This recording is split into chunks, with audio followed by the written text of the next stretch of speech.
Welcome into the Farzy Show, presented by Destination Retirement here from the Steven Singer Studios. My name is Marc Farzetta. We got Joel Embiid speaking last night to one of my favorite broadcasters, Scott Van Pelt. He speaks about Ben Simmons, the guy in the suit, the tweet that he put out there. He speaks about James Harden and what James Harden brings to the table, what James Harden needs to get from Philadelphia to keep James Harden happy in Philadelphia. And we also have Claude Giroux addressing trade rumors and reports that he does, in fact, want out of Philadelphia, although it breaks his heart, wants out of Philadelphia to go to a contender and have a chance to win a Stanley Cup. But I want to start with this. A lot of times in the chat, people look at my shirts and they go, it's all the same shirt. Well, notice this shirt here has a pocket. It's a different shirt. And I'll tell you, even though it is another light blue shirt, I'll also say this. It's a large. This shirt's a large, which you might say, Mark, you don't look like a large. You look like an X or maybe a double XL type of guy. And I'll say this. I just want to thank the people of Banana Republic, or as I like to refer to them, the Republic of Bananas, to keep the larges on the larger side so I can still fit in a large. Just a little something I wanted to get off my chest right before I opened the show. But instead, I opened the show and then told you. So that's where I'm at. Mark Jackson will join the show today, ladies and gentlemen. Talk to us about how it's all going to work with James Harden and Joel Embiid, how this offense is not going to be the problem, as I've been telling you throughout this entire trade process. So that's what we look forward to today. I will say this about Mark Jackson. The man is amazing. I hit him up. And I said, Mark, I'd love to get your thoughts on the James Harden trade. Love to get your thoughts on how it works here in Philadelphia now with him and Embiid, and if this is the most optimistic, whatever. And Mark gets right back to me, and he goes, yeah, I can do it at this time, but not this time, so you let me know. And I'm like, hey, man, you're doing me the favor, so I'm flexible to whatever you need to do. He's like, hey, instead of let's record at 6, let's record at 3. And I was like, okay. And he goes, instead of recording at 3, let's record at 2:30. I was like, okay, yeah, sure, whatever, man. Yeah, you're doing me the favor again. Sure, thanks. He's at the airport. Literally at the airport, does the interview at the airport, sitting at his gate, waiting for the plane to start boarding. Like, what a guy, right? So Mark Jackson will join us to break down all things James Harden and Joel Embiid and 76ers. We do have the Claude Giroux sound from yesterday's press conference, but how about this? Joel Embiid, and by the way, let's talk about what matters most, and the Sixers wiping away that awful loss that they had to the Boston Celtics. And just as fate would have it, Sixers go into the half down 27 points to the Celtics. The Knicks go up against the Nets last night, and the Nets were down 20-plus points at halftime, only to come roaring back and win that game. Now, it's a little consolation prize because the Knicks have blown now, I believe, 3 separate 20-point games, 20-point leads in 3 games over a month's time. So if you're going to blow a lead, it's going to be a team like the Knicks. And if you're going to come back against a team, it's going to be a team like the Knicks. And a battle of the boroughs when you talk about Midtown, and you also talk about Manhattan, and you also talk about Brooklyn. So, hey, there you go. The Nets win another one with Seth Curry having a big part in that comeback yesterday. So that's two in a row after dropping, 11 straight for the Nets? So that's what the Nets got going on. But I digress. Sixers are trying to bounce back from an awful loss to the Boston Celtics. And they're going to have to try to do that at 8:30 tonight when they travel to Milwaukee. They're already in Milwaukee right now when they travel to Milwaukee to take on the reigning champions. 8:30 tip-off tonight. It is going to be a very rough game for the Sixers unless they somehow find a way to be able to bounce back and actually get some stuff done that they weren't able to do against the Celtics, like hit some shots, for instance. We showed you yesterday the box score from the first half. We showed it a couple of different times. God awful. Whatever they can do to improve upon that will be a vast improvement. Maybe that's the type of game they need to say, all right, well, we got that clunker out of the way. Now let's focus on beating the champs in the Milwaukee Bucks. Let's hope that happens before the All-Star game and All-Star festivities get underway. That's something that the Sixers are going to have to pull a lot of focus and make sure they perform as best as possible. Because even though they don't have that full roster, whether that be without Ben Simmons, whether that be without Seth Curry, whether that be without Andre Drummond coming off the bench, and now without James Harden here in Philadelphia, they got to put up some kind of fight against the Bucks tonight. Just give us a little bit more of that, a little glimmer of hope before you go into the All-Star break, maybe down, 3 games out of first place, 4 games out of first place. Try to actually give us a little bit more confidence going into the James Harden era before that All-Star break hits, and we'll all feel like better people. That's how I think it all shakes out. So we'll keep our fingers crossed for that. But when we watch this game tonight, I think the two people you're going to see go to the next level, it's going to be the guys that have been the most consistent players in this offense, Tyrese Maxey and obviously Joel Embiid. These are the games Joel Embiid strives for. Now, you could say that's what he strives for against a team like the Celtics, for instance, when the Celtics came to town. Oh, it's a rivalry game. You're at home, national spotlight. Sixers are going to be up for this game. Yeah, let's see what they got. They had nothing. They had nothing, as we know. Now it's the same type of deal going up against a team like the Bucks, where they're going to be national spotlight again. Can they get it going? Can they pull something positive before they go into this All-Star break and before James Harden starts playing for the Sixers? Now, let's get into some of the chatter. Now, I played a lot of cuts yesterday. I don't want to do the same thing today, but I played a lot of cuts from the two press conferences that happened. In total, it was about 35 minutes worth of press conference, and we played probably about 10 cuts for you yesterday. I got that cut down in itself a lot. But I do want to let you hear this because this aired live around midnight with Scott Van Pelt. And they tapped in and got a hold of Joel Embiid. Apparently, this interview had been booked maybe a week or so in advance, and they thought after the Sixers got blown out by the Celtics, Joel Embiid wasn't going to do the interview. He did the interview anyway. One of the things he gets into is what James Harden brings to Philadelphia, and this is what he had to say when he was asked about James Harden being added to this roster. It's James Harden, MVP. We know what he's done in the league in the past, and I still believe that he can play at that level. And we're gonna try to get the best out of him. But he adds another dimension to our offense, and just being a playmaker and getting guys wide open. And obviously, is one of maybe the best shot creator in league history. So we're gonna try to take advantage of that and put him in positions where he can succeed, and then he can also help the rest of the team. He went on to talk about what this team needs to do to keep Harden happy, why Harden will be happy here. He pointed out his relationships with guys in the front office, most notably Daryl Morey. He talked about how the two have been getting along already to this point. They haven't played together yet, but they seem to be excited to join forces, which is always a good way to start out. And the thing that I think really goes in the favor of James Harden and Philadelphia is the fact that James Harden wanted to be here from the get-go. The Nets were a consolation prize for just getting out of Houston. All right, you can get out of Houston, but you can't go to your top choice in Philadelphia. You got to go to your second choice or maybe your third choice in the Brooklyn Nets. All right, well, as long as I'm not in Houston, all right, I'll do it. And there you go. Consolation prize with the Brooklyn Nets. The champion in his mind, the number one, was Philadelphia. So that's another thing that goes in the favor of James Harden and the Philadelphia relationship. So let's hope that's what comes to fruition. He also talked about what that March 10th game means to not just Philadelphia, but to him personally and the 76ers as well, when Ben Simmons supposedly will come back and play against his former team in his former city, Philadelphia. He did say that he's got a little something special there. We'll let you hear him in a second. He also got into the idea of what Doc Rivers can do for this team going forward with James Harden and with himself, with Joel Embiid. There's a lot of stuff that they examine in the interview. But the next thing I want you to hear is what a lot of people started talking about. Now, I'll admit to you, when I saw the Joel Embiid tweet with the guy in a suit, I was not one of the people, and if you caught my live reaction show, I didn't know what that meant. I figured it just was a guy staring down Ben Simmons being like, yep, 100% my team now. I don't know. I didn't know what to draw from it. I figured it had more meaning than I really knew, and it turns out I was right. I'm an idiot. I didn't know. So when it comes to that tweet, I love that SVP actually pushed him. Like, you would think you were like Joel Embiid was on trial or something with the way SVP approached this subject. But here it is. Joel Embiid being asked about the guy in the suit.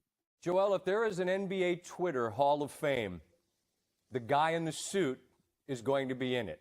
Nice suit. Well dressed, as you said. Had a little bit of swag.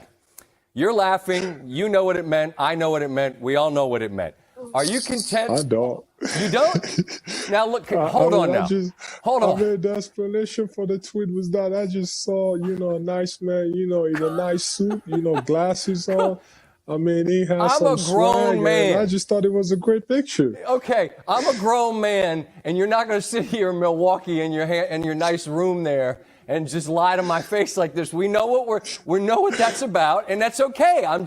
You can say something without saying anything. Are you content to let that tweet speak for itself? Well, I'm gonna let the tweet speak for itself, but Okay. like I said, I'm sticking by what I said. I'm just, as you see my name on Twitter, Joel, Embiid, that middle name is there for a reason. So, I have no idea what I'm doing. I'm just going with the vibe. And, the vibe told me that, that's a nice man, with a nice suit on, and, he looked great, and, I should probably post him. Yeah, right now, when the guy that was here got traded, I'll just post it now. I have no idea what I'm doing. Like, dude, come on, you know exactly what you're doing. And I would love Joel Embiid, and I don't know why he wouldn't do this, but I don't know. He didn't, and I guess he's just not going to do it because he was asked about it at a press conference. He was asked about it by Scott Van Pelt, and both times he played he played the moron. I don't know what I'm doing. The whole thing. Like, he knows what he's doing, and he's the perfect troll. The guy's brilliant when it comes to it. Sam Hinkie had a great line when we started to get to know Joel Embiid about his Twitter accounts and his social media presence, and we were talking about all this stuff with Rihanna and all that. Like, remember those days? Those were some good days. But Sam Hinkie said, people thought that the Sixers didn't want Joel Embiid to be that out there and like that accessible and that entertaining and that goofy, I guess. So they asked Sam Hinkie about it at like his yearly press conference, because God forbid he spoke more than once a year. But anyway, he goes out and they said, hey, what do you think about Joel Embiid's Twitter account? Is that something you want him to shut down? And he goes, no, I want him to take over my Twitter account. And I'm like, brilliant. That is a brilliant thing from Sam Hinkie. Thank you, Sam. That is brilliant. So, when it comes to it, I would rather Joel Embiid be a little bit more forthright with us and talk to us about whether or not he liked Ben and didn't like Ben, or how, the point that he's at right now with Ben Simmons. Because remember, the day Ben Simmons got thrown out of practice, that was the day Joel Embiid took to the microphones and said, yeah, I don't care about that guy. I'm not here to babysit. And now that he's finally gone, instead of, poking that bear, fanning that flame of anger or frustration or disappointment even, he's fanning it a little bit covertly, is the way to put it. So when you see it, you know what he's saying, you know what he's thinking. And now that I guess the boomer in me, it was explained what the guy in the suit meant. But for me, I want to see Joel Embiid basically speak with his play. Would I enjoy a little bit more banter about it? Sure, but I'll take coy Joel Embiid right now if it means on March 10th and Ben Simmons actually plays in that game, which I'm not at all convinced that he will. I want to see Joel Embiid play with that edge.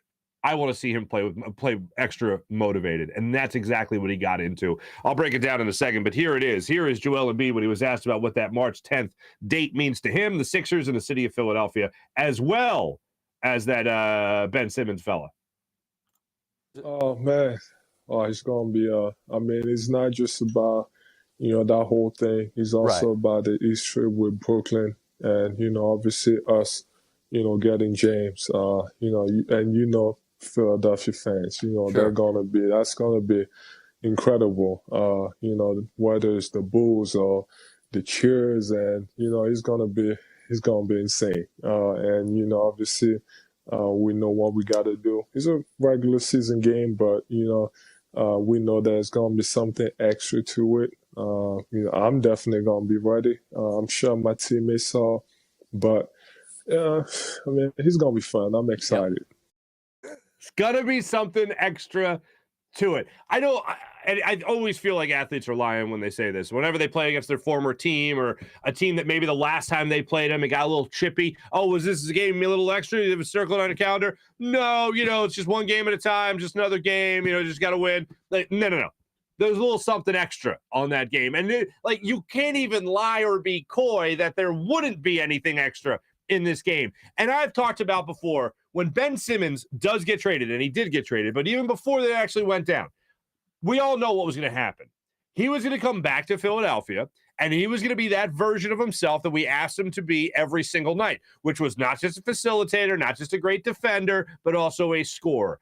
I would not be shocked at all if Ben Simmons comes back to Philadelphia and drops, wait for it, a 20-point game. I wouldn't be shocked at all if he comes in and hits 7 of 8 free throws. I wouldn't be shocked at all if he attempts not 1 but 2 3-pointers in that game just because we said he couldn't do it. No. We didn't say he couldn't do it. We said he wouldn't do it. And wouldn't is the bigger problem in all of this. And that's ultimately why Ben Simmons is not here in Philadelphia. If he made jumpers, if he made free throws, then guess what? I don't think there's ever a riff here in Philadelphia, and Marc Jackson will give us his opinion of what went wrong. I asked Marc for his elevator pitch because Marc is a former athlete, well-known guy in the basketball communities, obviously, not just in Philadelphia and cities where he played. But you got to figure, everyone that knows Marc Jackson knows he's doing postgame at NBC and pregame for NBC for the Sixers. So they know to go, Marc, this is real quick. Tell me about this for a second here. What happened with Ben Simmons? Just what the best way to explain it. And he talks about pressure, basically, to give you a little teaser to his answer.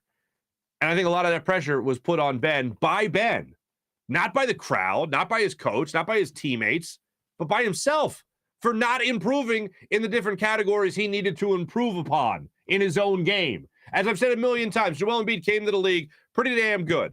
He then worked his ass off to become an MVP candidate each of at least the last 2 years. That's pretty good. Ben Simmons came into the league almost an all-star, took maybe a step forward in his career, became an all-star, and then he's like, I'm fine. This is all I need right now.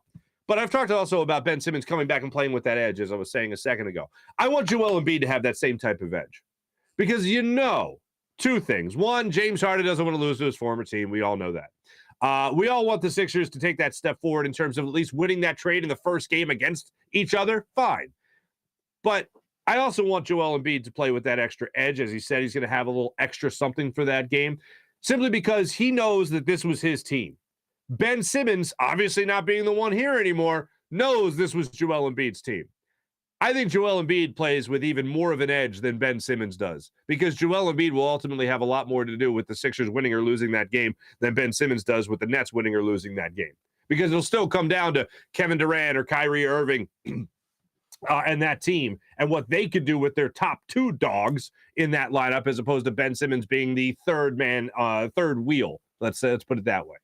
I think Joe plays with a lot more of a physical edge, a bigger physicality, and even more determined, where his goal, I think, going into tonight will obviously be to win the game, but maybe have another 40-point performance, maybe have another 50-point performance.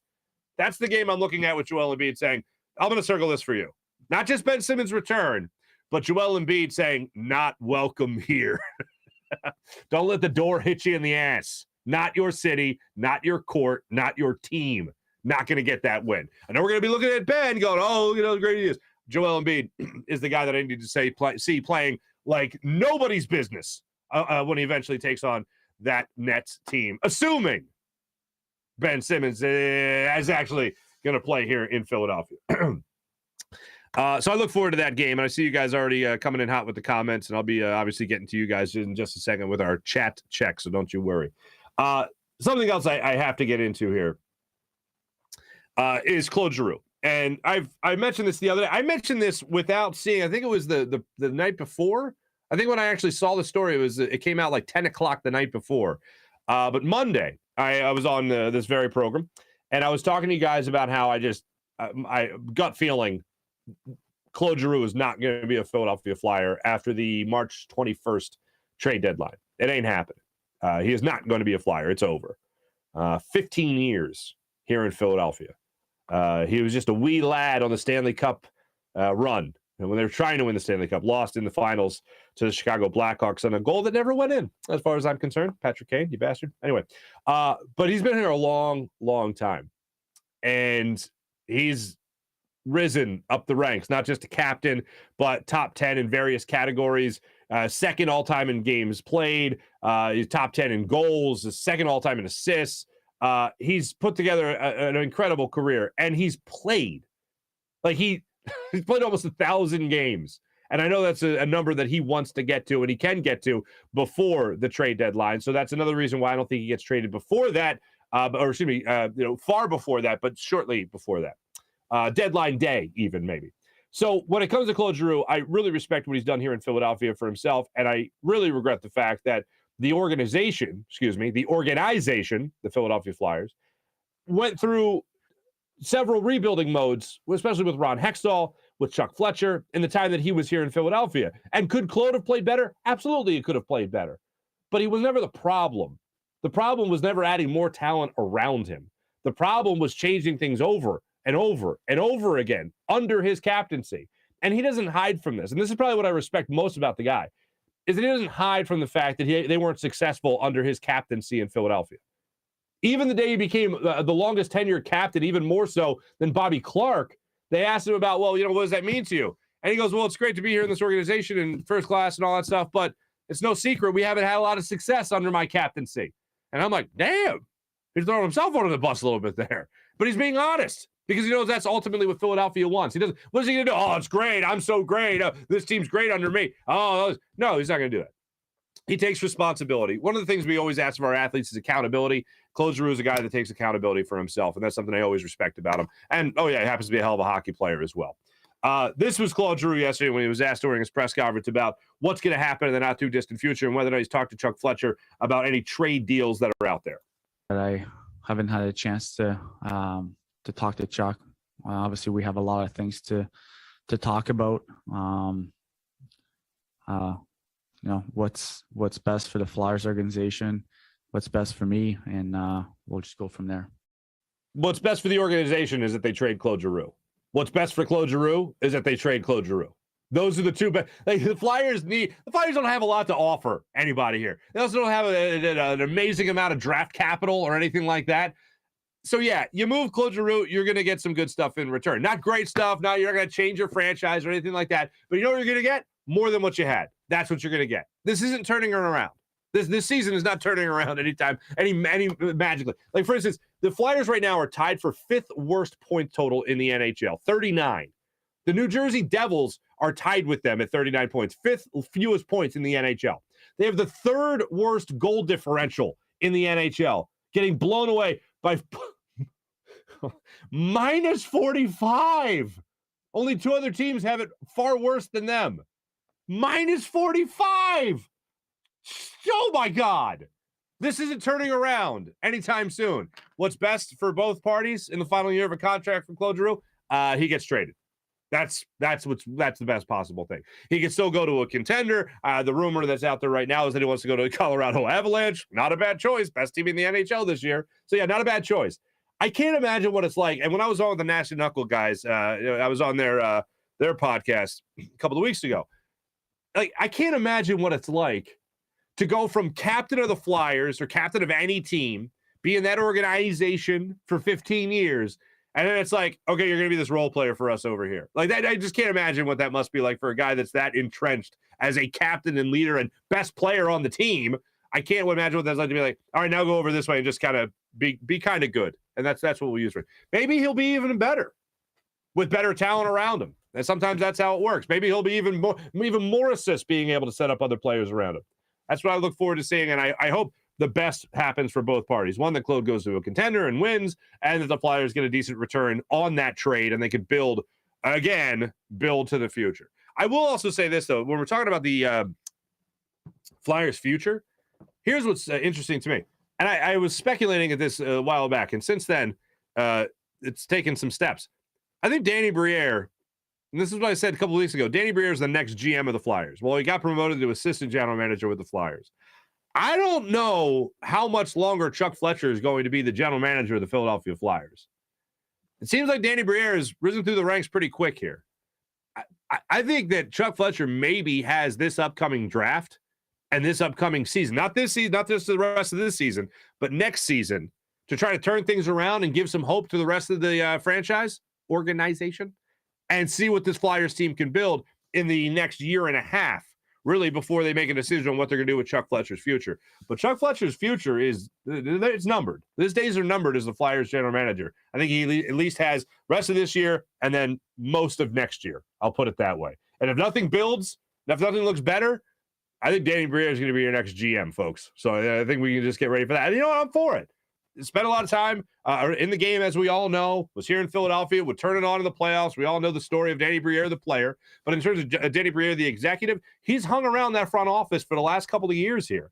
He's learned. He knows the league. He knows the sport, obviously. He knows the direction the sport's going. So I think it would be actually a good choice. And how often do you see a guy, making one team competitive, and then the next thing you know, he takes over another team and he makes that team competitive? Like Chuck Fletcher, the Wild, made it to numerous playoff appearances. Then he comes here to Philadelphia. Not so much.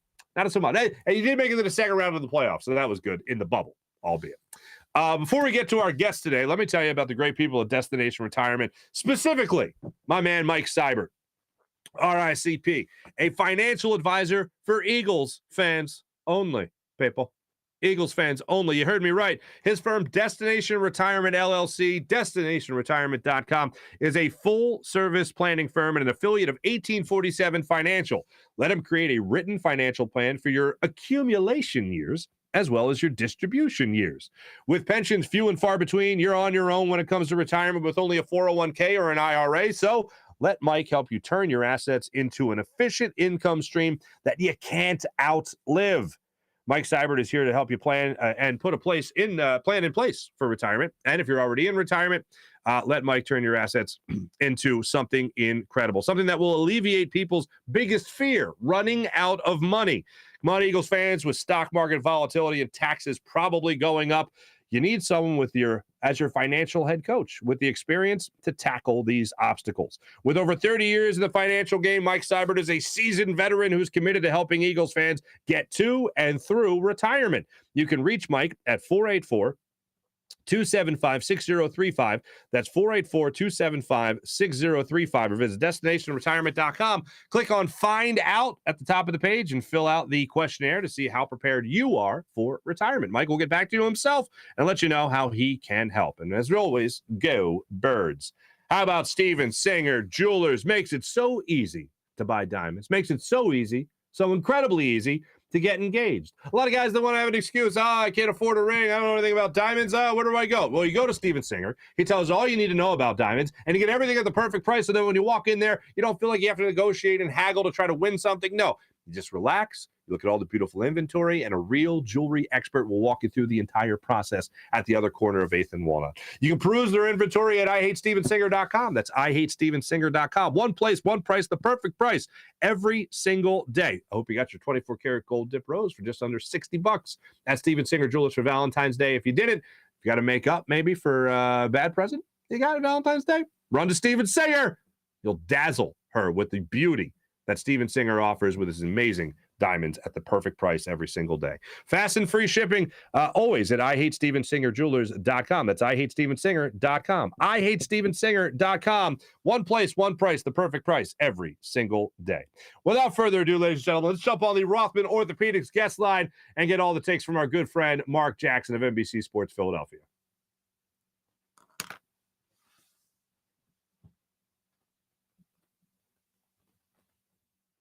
Joining us right now on the Rothman Orthopaedics guest line. I don't know about you guys, but when I travel, I really like to make sure I do as many interviews as possible right before my plane takes off. So joining us, our good friend of the show, Mr. Marc Jackson, NBC Sports Philadelphia, former Sixer himself. What's going on, Marc? Nothing much, brother. I'm good, enjoying life. You know what? I just want to just make this known. You're too nice a guy just to say, not today. So you're just like, I'm traveling, but I can do it before my flight. I'm like, you're the man. So can you let us know what you're up to? Well, right now, we had a few days off because of All-Star break. So I decided to come to Tampa, played 2 rounds of golf yesterday, played some this morning. Now I'm on a flight back to Philadelphia, Living the life, my friend. No AAU commitments? I'm blessed, truly blessed to be able to do this. No AAU commitments? No, not this week, not now. We have one this weekend in Maryland, Maryland Invitational Tournament. That should be fun. All my teams are playing in, so that should be a lot of fun. Awesome. All right, I'm going to jump right into this here because I know you're a limited time because your flight's going to take off. So I'm just going to ask you this. When people outside the Philadelphia market say to you, Marc Jackson, what happened with Ben Simmons? What's your elevator pitch for what went wrong in Philadelphia with Ben Simmons? Pressure. I'm just going to be honest. In my opinion, it was pressure. I think pressure of not coming through in a situation versus Atlanta and hearing the backlash from that, I think wore on his shoulders to the point that he wanted a new environment. That's just me. I don't know if that's the facts, but that's what I would say. That's me. My humble opinion, that's what I would say. I think the pressure kind of got to him, and he just didn't want to be around his fan base no more. I don't think it has anything to do with it. Yes, Joel's comments. Yes, Doc Rivers not really, but those guys defended Ben for years, and Doc Rivers with him all season. So I don't think their weight as heavily as the backlash from the media and the fan base of Philadelphia. They didn't think he played the best ability, and either did Joel. But I think they're going to try to pinpoint one thing, and Ben is kind of over that. Mm-hmm. Do you think that the James Harden deal a year ago that didn't go through, do you think that also weighed on him? Absolutely. Once that murmur got out of there, like that rumor, and I think it was facts at first. I'm like, oh, was that true? But now it's been known that it was a fact that they could have had him for Ben a year ago. I really believe that has something to do with, oh, you shopping me? And then hearing the backlash from the playoffs and hearing that why won't he shoot? I think it kind of bothered him. And I think a lot of players, a lot of superstar players, and Ben Simmons is an all-star. I think they can't take it when their name is thrown out there being traded. Some people feel as though they'd be above being traded. And when that rumor came out, I think it haunted him, and he reflected on it as the season went on. And when that situation, I think this is kind of added on to it. Looking at the modern-day Sixers now, James Harden being here paired with Joel Embiid, is this the most excited or optimistic you've been about the Sixers when they've added somebody new to this mix? You know what? I would compare it to yes. I'm very optimistic, very enthusiastic about this. But I would also say, I thought they had a great team when Jimmy Butler was here. I thought they could have won the championship when Jimmy Butler was here with that nucleus of players they had. Unfortunately, the four bouncers on the rim kind of canceled their season with Kawhi Leonard coming through. But I really feel strongly that team was a very good championship caliber team. And I feel as though now, what will they do? What will they do now with that? We have James Harden, Joel Embiid, Tobias Harris, Maxey, and Thibault. We did not give up Maxey and Thibault, which is so important. So we have some youth and some athleticism, some energetic legs to inject into that starting lineup. I like it, to be honest with you. But can we do more? I think we can do more. But can we compete with the championship? Did we upgrade? Did we get better? Yes, we did. Okay. What do you think the ceiling is for a guy like Tyrese Maxey? I think Maxey truly has, as James is wearing down, far as age catches up in him, I truly believe that Maxey has a chance to be an all-star. I really believe he's going to have a very significant part on his team. I think he's had a significant part on his team so far, and I think it's only do nothing but increase. And I really believe Maxey is on a verge to really be an elite starting point guard or combo guard in this league. All right, when it comes to Harden and Embiid, who do you think gets the last shot? What's the situation there? Whose number is Doc Rivers calling? Whose number is Doc Rivers calling in crunch time? I think he's going to have them both involved. Let's just say that. But I really believe it's going to go to Joel. I think this is Joel's team. And I hate to say that because that can cause so much controversy. Whose team is it? Is it his team? That's right. I think this is Joel's team. I think James Harden has to get in what he can fit in. Now, he's going to get in and fit in a very big, vital part to this team. But this is Joel Embiid's team. He's playing on an MVP caliber pace. And I really believe that Joel Embiid's going to keep going. So if I'm Doc Rivers, I'm calling Joel Embiid number all day. One of the things James Harden said in his press conference was that they complement each other, he and Joel Embiid. Do you think they actually do complement each other? Okay. I do. And why? Because they're two star players that can create their own shots as well as hit free throws in the clutch, as well as be incredible movers of the ball with their passing ability, which when they double can create shots for others. So I do think they complement, but not just do they complement each other. I think Tobias complements them guys as well. But even more so, the young legs, the pace of Matisse Thybulle, Maxey, to me, I think that first unit of five is, if that's who the Doc decides to spread out, put out there, I think is a great combination. And you have shooters off the bench, George Niang, Danny Green, Furkan, Isaiah Joe. I think they need some help in the front court, and whether they get at the Bassey, Paul Reed, or Millsap. But I think that them five guys, I think they have enough shooting. They have some defensive presence out there that can really put this team over the hump. That can really put them vibe before a championship. I promised my audience I wouldn't even mention this game, but I'm going to mention it real quick. The Celtics loss was so terrible. Can you go back to your career and think of a loss that was as bad as that or close to it? I'm deciphering probably my not. mental Rolodex. It was very bad. Now, do you get those every now and then? Yes, you do. All teams get those every now and then. But that's something that you have to take personal. That's something like you have to come back to the table the next day and like, okay, But now I'm a big fan of momentum and how do you leave a situation. So Boston now, if the playoffs started tomorrow, might have the upper hand mentally after what that performance, that butt whipping they put on the Sixers. Mm-hmm. You mentioned the playoffs. Can this Sixers team, with everybody healthy, beat the Brooklyn Nets with everybody healthy and mentally ready to play? Great question. And let me tell you why I'm going to say yes. First of all, the answer to that question is yes. Let me tell you why. A big part of playoff success is built on chemistry. Yes, I know you could put 3 superstars on the team and say, oh, they're great. They'll win it. But I go back to one of the big three that was best big three that was ever built was LeBron James, Dwayne Wade, Chris Bosh. They did not win their first year. Now, is that saying that Brooklyn Nets is equivalent to them as a big three? No, I'm not saying that. But I believe with Kyrie Irving going through his thing, games he's not playing, with Ben Simmons coming out of a situation where he's last known we're not taking the last shot or dunking a ball when he can, I think we're on him. And then you got KD who's coming off an injury. This team that Brooklyn Nets team has a lot of issues in their locker room. Not saying they won't be, fixed by time playoff, but it's a lot of swimming upstream that needs to be done in the locker room. So I get a chemistry to the Sixers, and I do believe if the playoffs started down, Sixers will beat them in a 7-game series.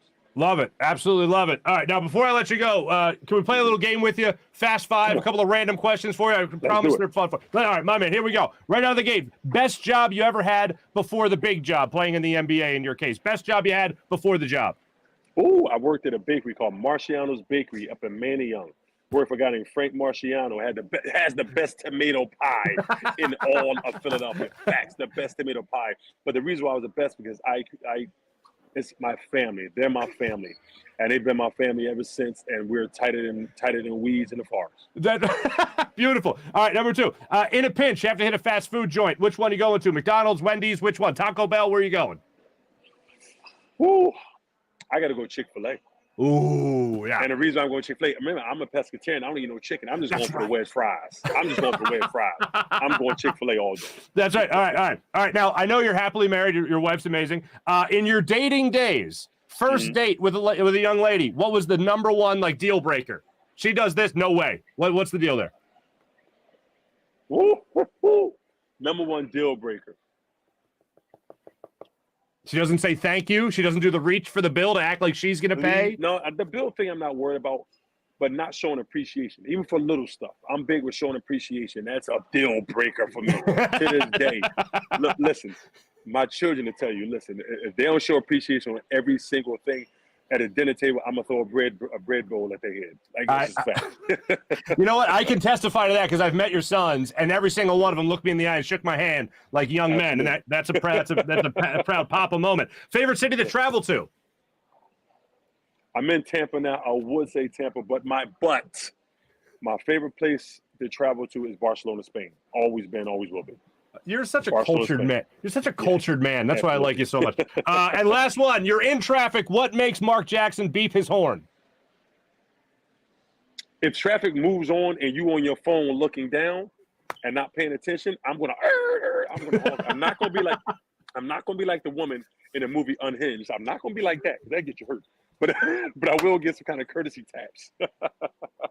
I would never assume. Marc Jackson, you got a flight to catch. Can't thank you enough. NBC Sports Philadelphia. Make sure you guys follow my man on Twitter, obviously, the great Marc Jackson. Marc, thanks so much, brother. My pleasure, brother. Anytime. Here for you. Yeah, anytime, literally. You're at the airport. Safe travels, my friend. Thanks so much. My best in the family. You, brother. Have a good one. You too. See ya. All right.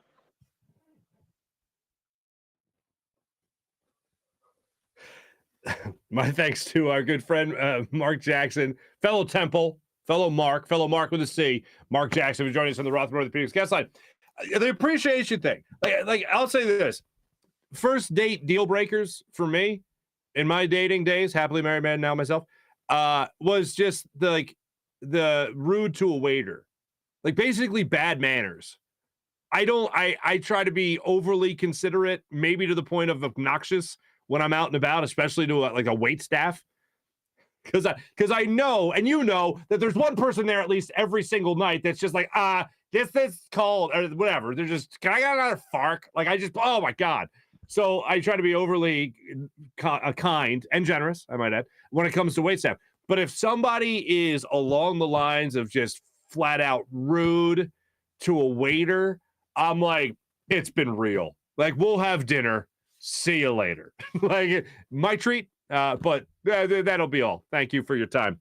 That's kind of where I'm at on that. Manners, definitely. Best job I had before this job was probably being a swim teacher. When I was in high school, I taught swimming for 3 years, and it was the best thing ever. You're in a pool. You were like done by like 1 a.m. or excuse me, 1 a.m. Late night sessions. I was done by like 1 p.m. and then the rest of the day was just awesome. It was great. I absolutely loved it. My favorite city was San Diego. Going to San Diego, like, within the continental United States. I've never been to Hawaii. I've never been to Alaska yet.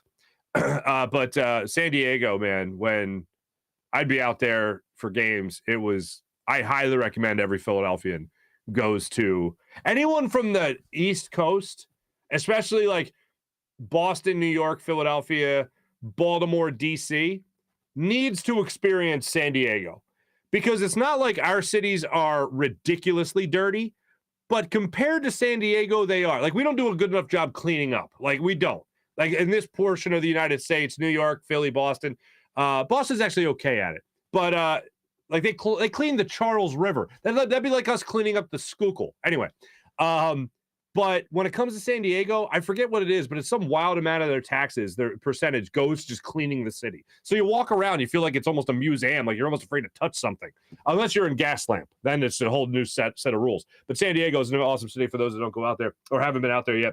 And what makes me beat my car horn? Just about everything. Just about everything.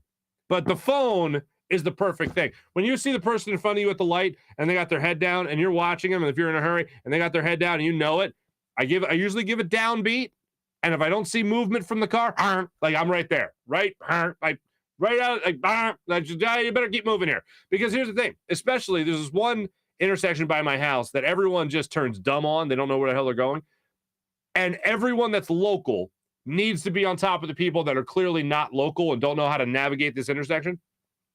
So a lot of times people don't even like make the right on red, even though there's no sign that says you can't make a right on red, whatever. So like, yeah, it's like, I'm not afraid to use my horn. And I remember the first time I beat my horn, my brother, I was like 16 or 17. My brother was in the car with me, my older brother. I only have an older brother. And he said, well, beep your horn. And I beat my horn, and he goes, do you feel guilty? And I'm like, hell no, that person's an idiot. So I had that attitude from a very young age. Anyway, my thanks to Marc Jackson. We'll play that with some other people as we're, continuing to get the guests and all that fun stuff. But let me tell you about the great people at Rothman Orthopaedics who provide our fine guest line each and every day. Oh, and how about Marc Jackson on the pressure got to Ben? Simple as that. Being here in Philadelphia, being the expectations that are here of all our athletes in this city, pressure got to him.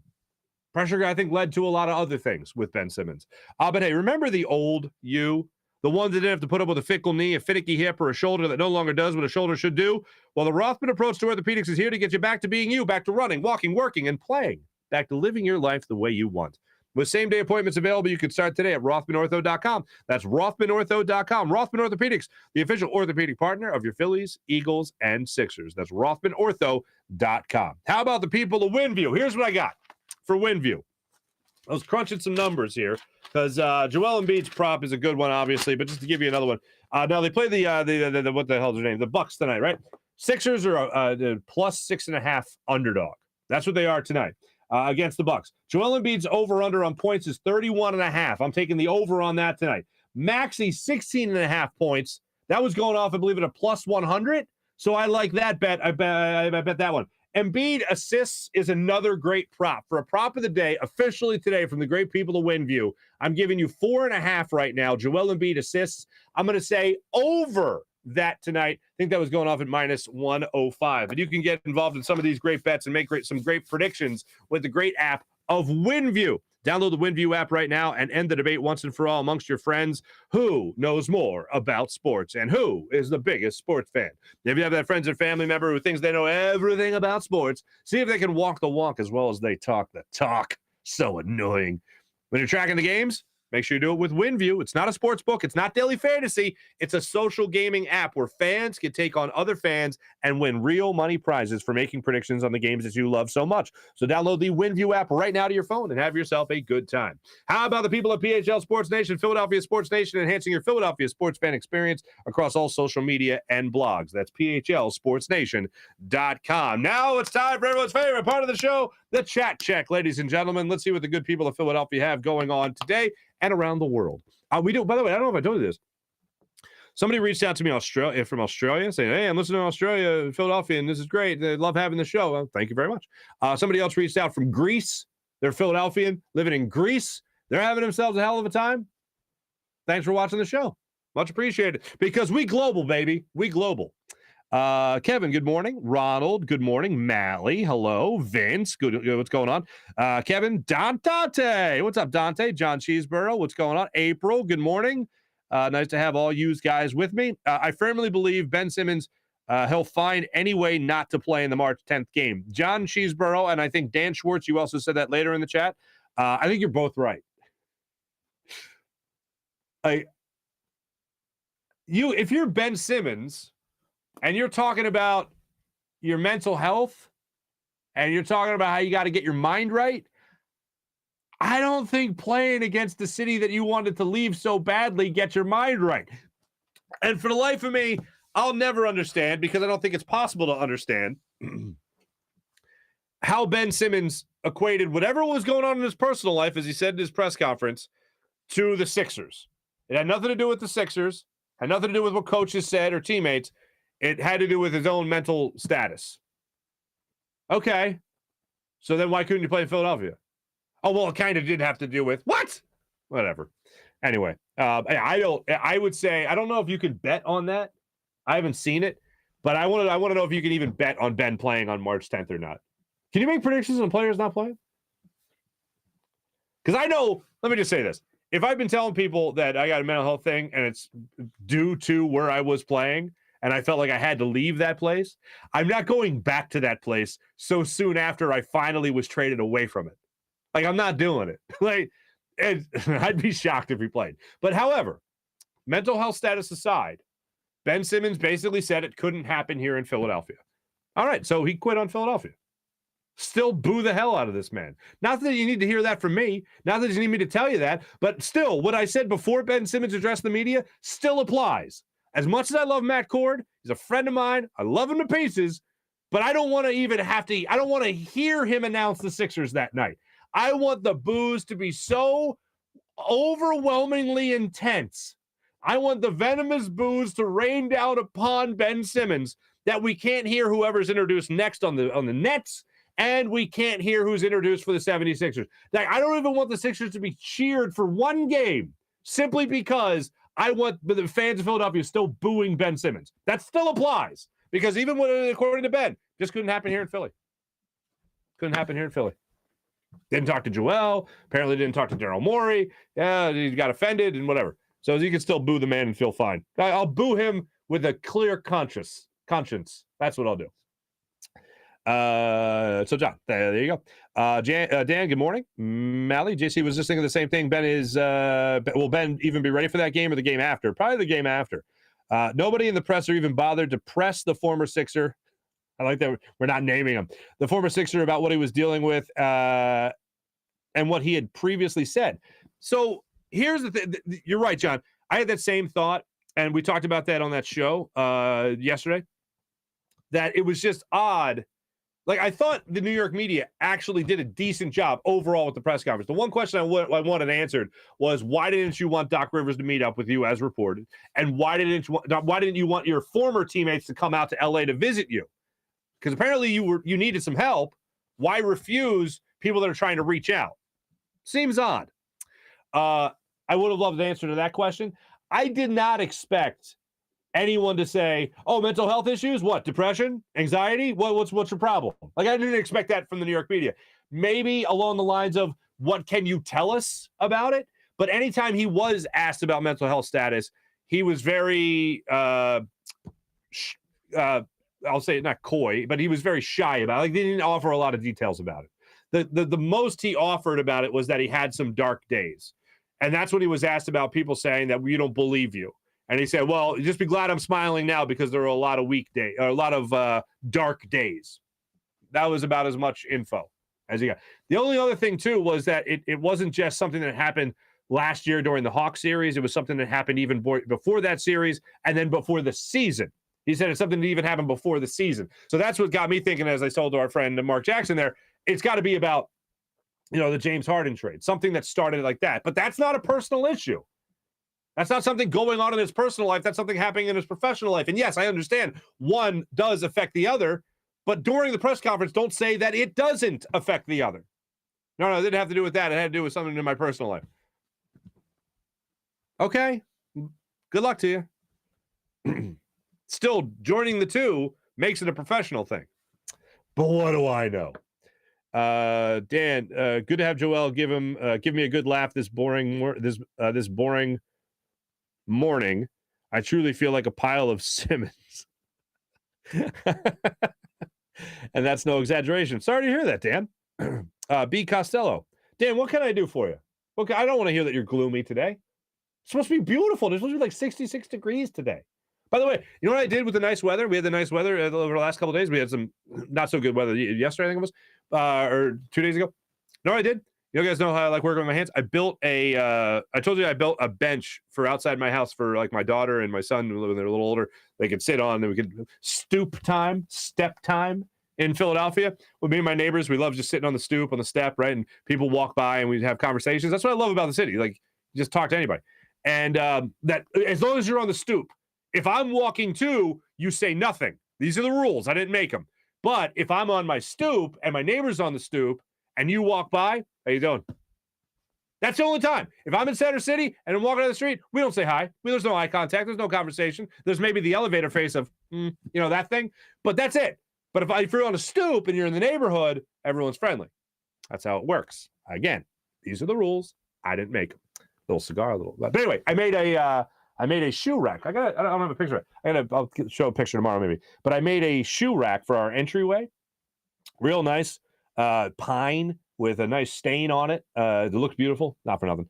And it's really nice. It's a bench and a shoe rack in one. And it's in our little entryway, because I have that old row home, and our foyer, our vestibule, as I like to say, we got that little thing. It's just like you have our doors, and then we have another set of double doors that actually lead into the house. So when you walk in my house, you're not actually in my house. Anyway, but yeah, so we needed something a little bit more narrow. And because it's a row home, a lot of things have to be custom for size. So I just build it, and I love it. It's awesome. I love working with my hands. But that's what I did with the nice weather. I was outside. I was building. I was staining it. It's gorgeous. Anyway, I digress. B. Costello, welcome into the chat. But Dan, what can I build you something? Dan, what can I do for you? Can I sing you a song? All right. Kevin, Ben could drop 50 in a game with 100% free throw percentage and 3-point percentage as well. I would still say we won the trade. Getting him far away from Joel is priceless. Kevin, you're not far off. I will say, the Nets and the Sixers, whatever happens in New York with their mandates and all that stuff. And by the way, shout out to the Wells Fargo Center and a lot of indoor dining in Philadelphia, maskless, vaccination, proof of vaccination. Masks won't be required in a lot of instances. So that's great, starting immediately, which is great to see that from the Philadelphia Health Department. So that's great. But yeah, I think whatever ends up happening, one of the things I try to keep in mind is this whole situation hasn't changed my opinion of Ben Simmons, the basketball player. I still don't think he'll be a great free throw shooter. I still don't think he'll be a 3-point shooter, good or bad. I just don't think he'll be one. I still don't think he's going to develop a mid-range game or anything like that. But he has always been a great facilitator, and he's always been a great rebounder, and he's always been one of the best defenders in the NBA. He's going to an offense that he's going to be facilitating with the likes of Kevin Durant, Kyrie Irving, Patty Mills, a hell of a shooter, Seth Curry, a hell of a shooter, Joe Harris, a hell of a shooter. He's going to be facilitating a pretty damn good offense. The Nets are going to be a really good basketball team. That shouldn't be breaking news to anybody. Do I think the Sixers won this trade? Yes, absolutely. But when you talk about which team needed a little bit more, I think it was the Nets. They needed somebody, especially in the absence of Kyrie Irving, to be that facilitator as their number one guy, as their point guard, as their facilitator, and as a hell of a defender. And they got that in one trade with the Ben Simmons guy. And they also got Seth Curry to come off the bench, or excuse me, be in their starting five right now. And they got Andre Drummond to come off the bench as well. That's pretty good. They're a pretty good team. I'm not going to look at the Nets and say that they suck. I still think the Sixers have the best chance to beat them. But I'm not going to look at the Nets and say, oh, they got Ben Simmons now, so they suck. No, my opinion of Ben Simmons has always been what I just told you. Great at this, horrible at that. The things that he's great at, the Nets desperately need. And the thing that he is really great at being a facilitator, he's got a lot of guys to facilitate too in that rotation. So I'm not going to just say, oh, the Nets suck now because they have Ben Simmons. Just being real with y'all. Sixers still win a 7-game series, though. Say that. What's Kevin got? Yep, Kevin, I agree. Dan, hello again. John, hope Doc uses every Sixer to foul Ben and make him go to the line. Yeah, just throughout the game. Mally, send Giroux to a contender. Couldn't agree more. I mentioned Colorado. Wow. Dan Schwartz, that is a pull. Tony Graziani, the former Philadelphia Soul quarterback. What was it, 90? I still can remember Ron Jaworski's commercial for Tony Graziani when he came to Philadelphia to play for the Soul. Tony Graziani, you'll marvel at the throws. 99 touchdown passes, 4 interceptions. Like, I still remember that. Anyway, John Cheesebro, I'm not a hockey guy, but why is it always a former Flyer that has to come back? Hey, they did it with Chuck Fletcher. It didn't work out either. So I almost rather go to familiarity at this point. Find the next up-and-coming guy. Danny Briere might be that guy. And by the way, Danny Briere still looks like he's 12 years old. Danny Briere is like, I don't know, 10 years older than me. I look like I could be his father if he looked like his mother. You know what I'm saying? And geez, he's a baby face. April's trying to survive a full moon week. Is that true that it gets crazy? Like, the people just get bonkers when it comes to full moon? Temple men's basketball won yesterday. That is correct. Thank you, PJ. And a nice win for themselves. April says, I worked in the public for almost 25 years. Full moon thing is very real. Level of crazy definitely bumps up. All right. I'll stay away from that. Mark Jackson is a real good dude, Dan. You're absolutely right. Loving the TU talk today. One of their best players didn't even play last night, too. John Cheesebro, mega loathe when people are rude or acting entitled like they're above the waitstaff. I'm telling you, like, folks, I consider myself to be a very nice man. I do a great impression of a jerk. And it's not even a jerk. If it's justified, you're not a jerk. But when people are just rude or inconsiderate, I like, something in me just snaps. Not to the point where I'm like ripping somebody's arms off or anything crazy like that. But it's just like, I can't take it. I cannot take it. That gives me agita. Like, I feel sick to my stomach when I see it. I'll tell you this quick thing. I was out one time with a group of friends, and my friends' parents came out. I didn't know that this is a friend from college, and their parents came out with us. Nice enough people. The way the mother spoke to the waiter was like, you need to wash my feet before I eat anything here, and do that with the finest of oils and scents, like, and you know, perfumes. And then at one point, they asked, God bless this waiter, even asked, like, do you guys want coffee, dessert, or anything? Like, they wanted us to hang out any longer. And I'll never forget, we all kind of looked at us like, no, we're good, including the mother. And then the waiter turns and goes away, and the mother goes, hey, like that to the waiter. And I'm like, oh, God, I don't know these people. They're in from out of town. Oh, God. And the waiter just goes, yes, I would take a coffee. Okay, now we got to sit here and watch this stupid lady drink her coffee when none of us are doing anything. And the waiter begrudgingly is getting this broad coffee. Anyway, I only use the word broad for bad women. Anyway, so there you go. That drives me nuts.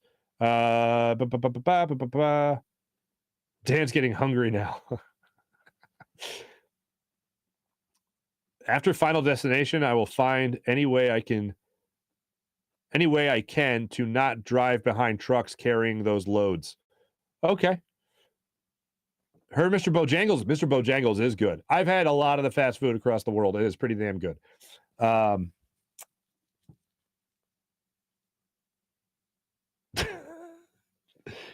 What else do we have?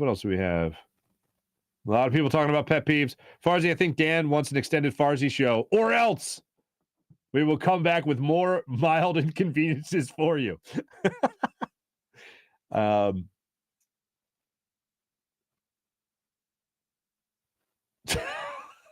If we don't get an extended Farzy show, Farzy, I hope you set your DVR and it doesn't record your show, leading you to watch the show on demand and you can't fast forward.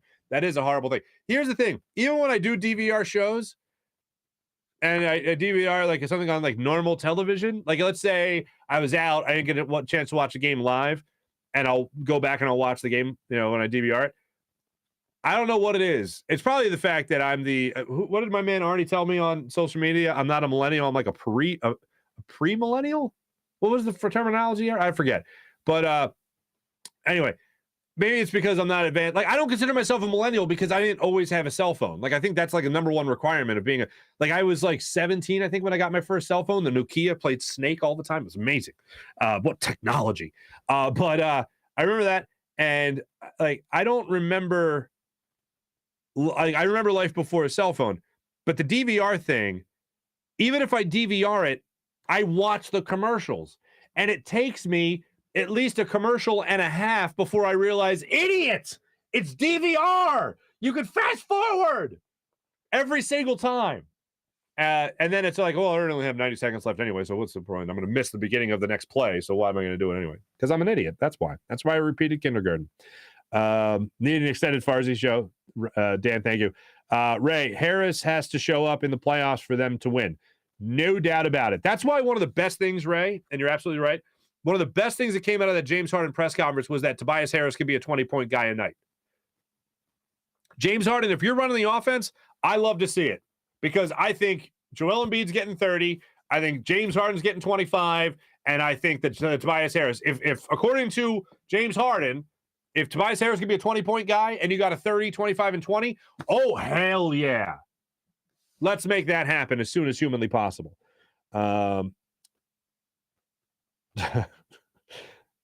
See, John, you do the same thing. Yeah, same thing over here. April says, I am an Xennial, the very end of Gen X. Same here. Okay, so that's how it works, April? Because we went to college together, so you would know. Because you're smarter than me, most likely. If we're betting on who's smarter, April, I'm going to say it to you. Thanks, everybody in the chat. Appreciate you guys. You guys are fantastic as per usual. Always appreciate what you guys have to say. A couple of things in our morning rush brought to you by Sky Motorcars, SkyMotorcars.com. I told you, Sixers plus 6.5 against the Bucks tonight. I don't like the Sixers winning. I see them bouncing back and playing better. I don't like them winning. Not on the road against the Giannis fella that plays so well. The thing I do like tonight is Maxi's 6.5 over at plus 100 and Embiid 4.5 assists over going off at minus 105. So that's something you can look at tonight. Did you see the parade yesterday? The parade in Los Angeles? Oh my God, that was pathetic. And I've been to the Coliseum where it ended up. It was not that impressive. Not even a little bit. But as they showed people walking around, it was literally people just walking around the streets of LA. And I would say if I had to really guess in that whole city, maybe 1,000 people throughout the entire parade route. And that's being generous. The best thing that happened during the parade, one was Aaron Donald just saying, I don't need a shirt today. To hell with it. Who needs fancy attire? Good for him. And if I was built like that, I don't think I'd ever wear a shirt. I'd walk around like, why aren't you guys making sculptures of me? That's how I would walk around. Matthew Stafford smoking a cigar. Matthew Stafford getting toasted. If you didn't see his quotes or see what he was saying to the crowd, light, about how great they were. He was toasted. He was hilarious. But he was more of the like, I love you, man, drunk. And not the Jason Kelce, like, let's party more drunk. You know what I'm saying? So that's funny. And then the other thing, Tom Brady had a great line because we all remember Tom Brady had to be held and walked off away from the boats because he was so toasted. That's what happens when Kale is a bad base. And he was actually escorted out by, was it his backup quarterback, third string, that actually helped him off the boat? But Tom Brady tweeted at Matthew Stafford, Matt, mix in a water, trust me. So there you go. Those are a couple of things I wanted to make sure I got to in our Morning Rush segment. We'll continue to keep you guys updated throughout the entire process when it comes to Claude Giroux. a little bit more than a month before the NHL trade deadline. We'll see what happens. But I'll be back with you guys tomorrow talking about hopefully a 76ers win over the Milwaukee Bucks and hopefully a Philadelphia Flyers win over the Capitals. Flyers drop the puck with the Caps tonight, 7 o'clock in South Philadelphia. So appreciate you guys. Jim Hyder produced the program, did a phenomenal job as per usual. This is a Buzz Sports and Entertainment production from the Steven Singer Studios. This is the Farzy Show presented by Destination Retirement. Have a great rest of your day, everybody. Take it easy.